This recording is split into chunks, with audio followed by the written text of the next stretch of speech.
Ciao ragazzi, sono Ribart. Le immagini che avete appena visto sono state girate con questo affare qua, autocostruito, denominato Cable Cam. Funzionamento molto semplice, ci sono 3 carrucole dove praticamente scorrono su un cavo agganciato tra 2 alberi, ad esempio, come nel mio caso. Ho collegato con una cinghia il cavo su questo albero, con un moschettone, così. Ho collegato il cavo all'altra estremità dell'albero. Qui abbiamo la fortuna che abbiamo un cavo già di fissaggio, però possiamo girarci intorno ad un ramo, ad esempio, con un moschettone finale, così riusciamo a regolarci il cavo come vogliamo. Il funzionamento è molto semplice, si appoggia le 2 carrucole sul cavo, così.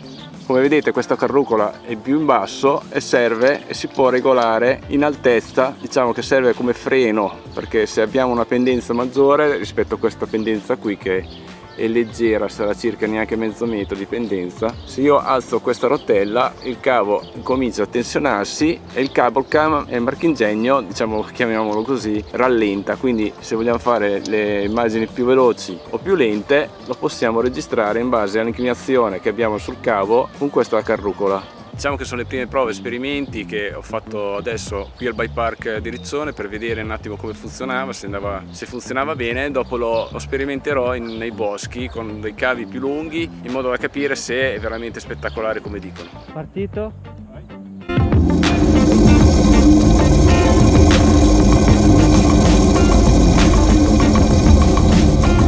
Questo moschettone è di sicurezza in caso magari urta violentemente contro l'albero le prime volte. Se abbiamo una telecamera costosa magari ci scoccia che caschi per terra, ci assicuriamo con questo moschettone al cavo, così. In questa maniera se il cavo esce fuori dalle carrucole, come in questo caso, non perdiamo nulla. Quindi consiglio di mettere un moschettone sia all'inizio che alla fine del cable cam. Qui in fondo ho messo un peso, diciamo bilanciare meglio il cable cam, e qui sopra ho messo una staffa L per fissare la GoPro. Nel mezzo, diciamo, è fissato solo da un bullone che serve per stabilizzare o centrare il nostro cable cam in base alla pendenza del cavo.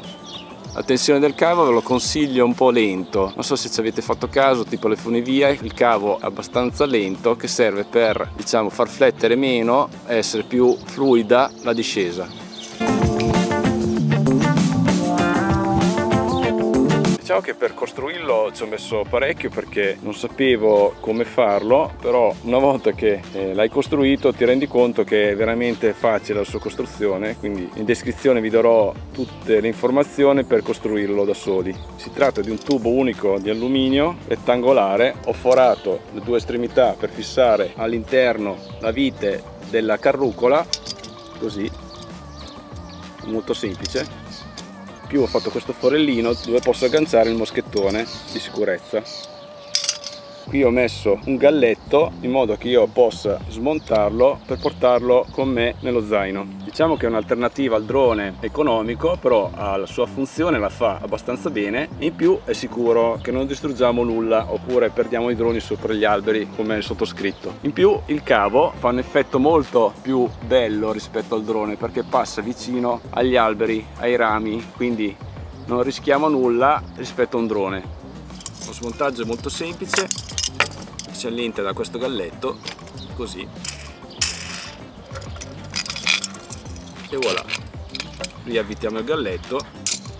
In questa maniera io posso metterlo dentro uno zaino facilmente. Diciamo così che il peso tra il drone, telecomando, batteria eccetera ha più o meno lo stesso peso che portassi un cable cam così, con il suo cavo di circa 10-15 metri.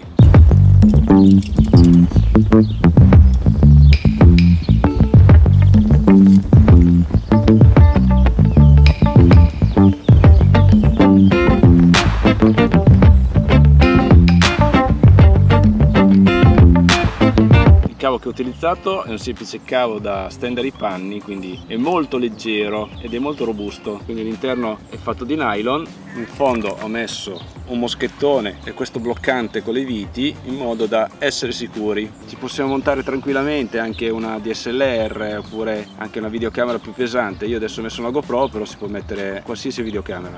Bene, spero di esservi stato d'aiuto anche in questo tutorial. Mi raccomando, iscrivetevi al mio canale, mettete un bel mi piace e ci vediamo al prossimo video. Ciao a tutti! là.